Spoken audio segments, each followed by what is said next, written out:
Well, it's time now to review headlines on today's newspaper, and we are missing our ombudsman, Kayode Komolafe. He's not here today. He is away on work, and I guess you will begin with the newspaper of records, Steve Ayorunde. Absolutely. This day on Sunday, that's where we're starting from, and I think that we should pick it from top to bottom. The window story says Dangote refinery to reach 650,000 barrels per day production capacity by end of 2024. The riders there say that facility to generate $25 billion revenue annually. Africa's richest man says it's shameful Nigeria imports fuel. That's an important story, but then it looks like we're no longer talking about this year for the Dangote refinery, but we're now talking of end of 2024. Recall, of course, that it was in May before President Buhari left that the Dangote refinery was commissioned. It doesn't look like we have a date when it will start, production.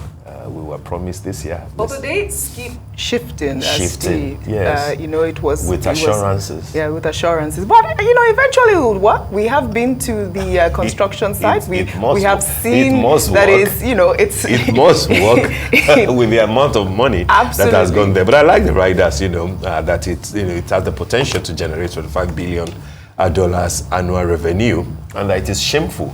That's like preaching to the choir. It's shameful that we are importing fuel. The government, everybody agrees that hopefully by the end of next year, fuel importation will be a thing of the past. And I like the fact that the NNPC limited people are still insisting that the Port Harcourt refinery will roll back to life by the end of this year. Let's hope that they'll keep to their words. The story beside the first cover picture, Shetima, Nigeria's diversity must be our source of strength. I mean, that has become something of a cliche that everybody says every time. Now the lead story, in defense of Judiciary, Fagbemi warns politicians to stop unfounded insinuations against judges. Asks aggrieved parties to bring evidence of perversion of course of justice, says he won't succumb to blackmail. Akpata tells appeal court president to provide clarification on clerical error in Kano judgment. I think this clerical error bit will not go away anytime soon. What could have caused a clerical error that will be contained in sentences, and paragraphs of a leading judgment rather than a mere thing. But hey, this is Nigeria. I guess this is part of what we have to deal with as far as election petitions are concerned. But Kano, we will have to be careful with Kano. Kano is the Lagos of the North, population-wise, and the volatility. I think that everybody... I like that you say that, because it is actually the Lagos of the North, with, the amount of people that are out on the streets right now protesting against this judgment. I think it is quite important that we treat it with, the sensitivity that it deserves. I mean, clerical error. I think that, Akpata is right for them to provide that clarification. Like you have mentioned, in sentences, not in just words. Not like how do you was a mistake. Continue to write such errors in a in a judgment petition? I mean, let's even agree that you were so lopsided that you made that kind of a error. You've opened yourself up to people not want to believe you. That there must be something behind it.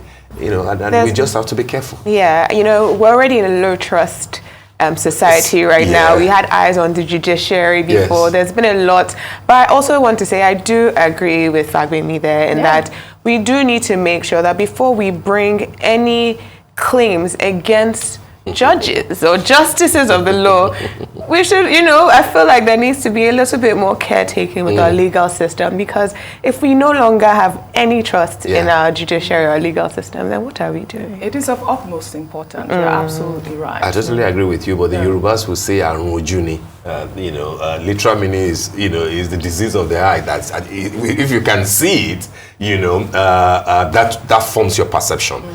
So the onus really will be on the institutions of trust. Absolutely. If you could recall, during the election, there was the all eyes on the judiciary billboards that were pulled down because of this actual reason. Because it's like you are almost like putting the judges in the hands of the public, having the public judge the judges ahead of the judgment. So it is very. What is important sensitive. is that if you win, or if you will, if you confer victory on anyone, do it fairly. Let justice be obvious. Kano is delicate. Very.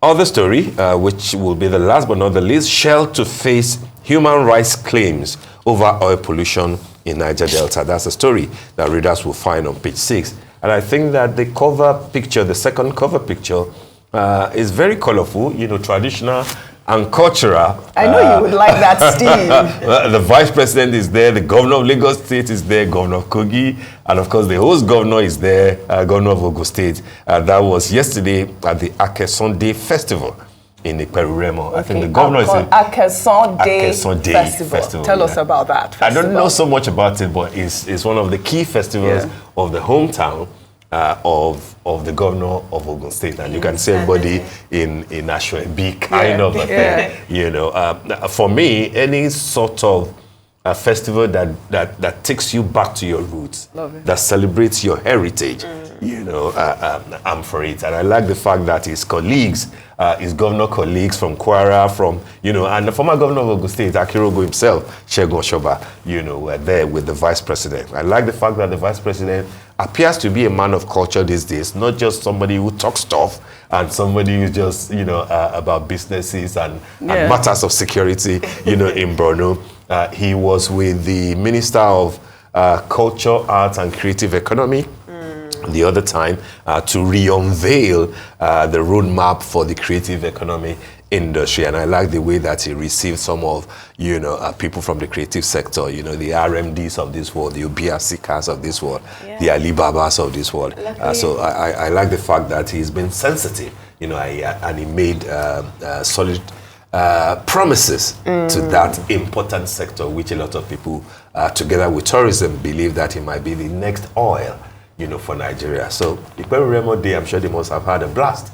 This is lovely. Absolutely. Ashwebi, you know where Ashwebi came from. We love Ashwebi in our eyes, especially Steve Ayorinde here.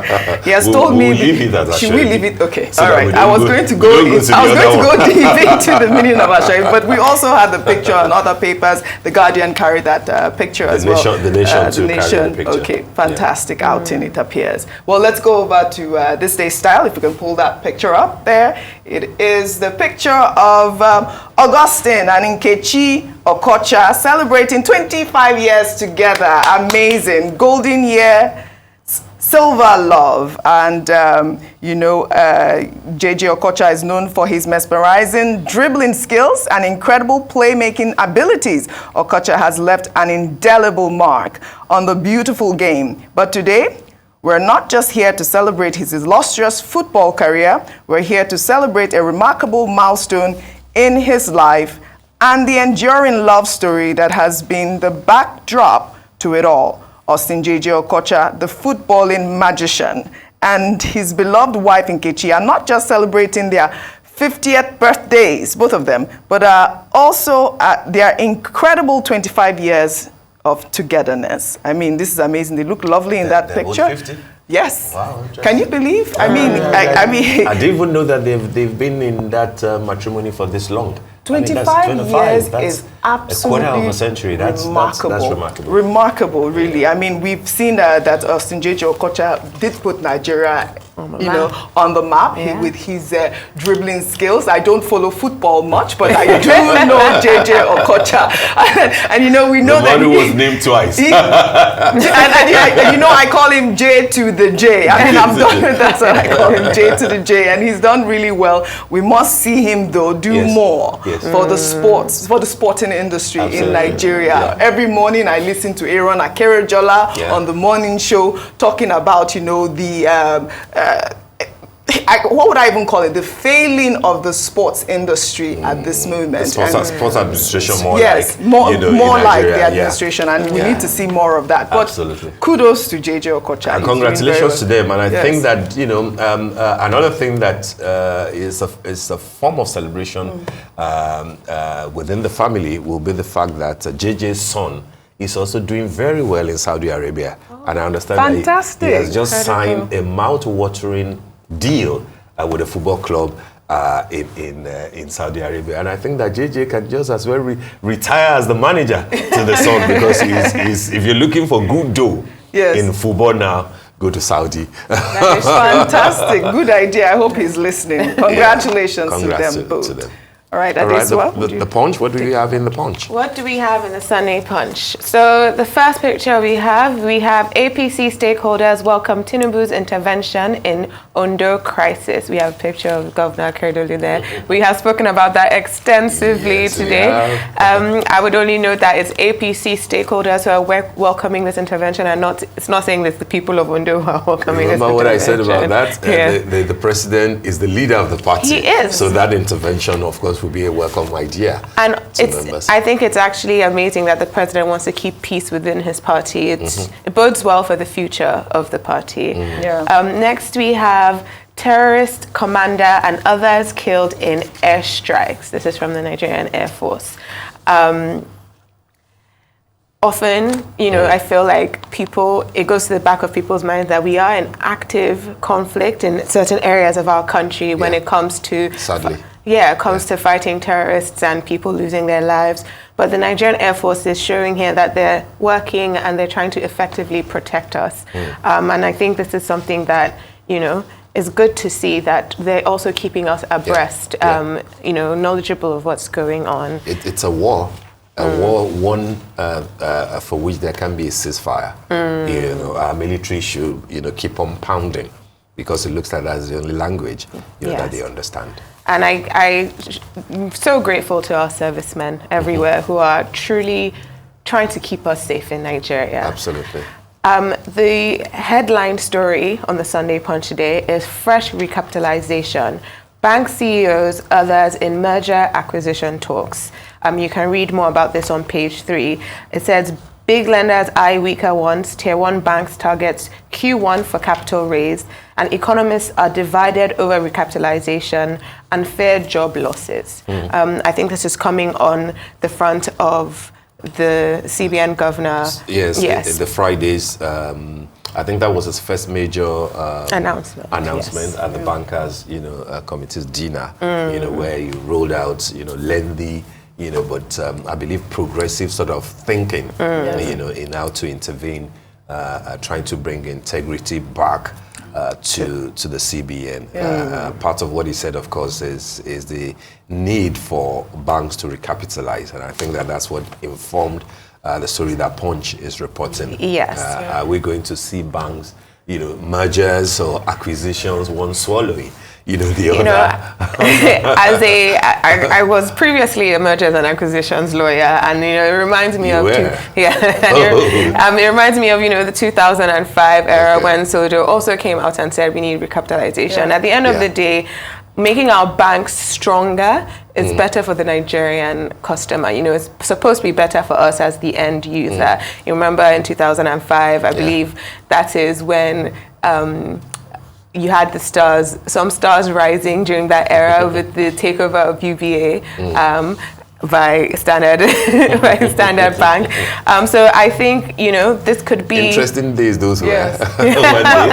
It's interesting that you mentioned Soludo. It is important, though, for stakeholders to listen, because even last week, or was it on Friday, he talked about the fact that, he had rolled out a lot of reforms during his tenure as CBN governor, and a lot of those, reforms, people were not listening, or they were not even adhering to it. And, he talked about the fact that that is the cause of Nigeria being in the state that it is at this point. And so I mean, these reforms and all of these measures are important, but are the stakeholders going to adhere to it? That's the question, the political will. Well, I think that from the body language of Mr. Cardoso, I think that he wants to stand firm, heads and shoulders very high. You know, I mean, literally speaking, he's a very tall man.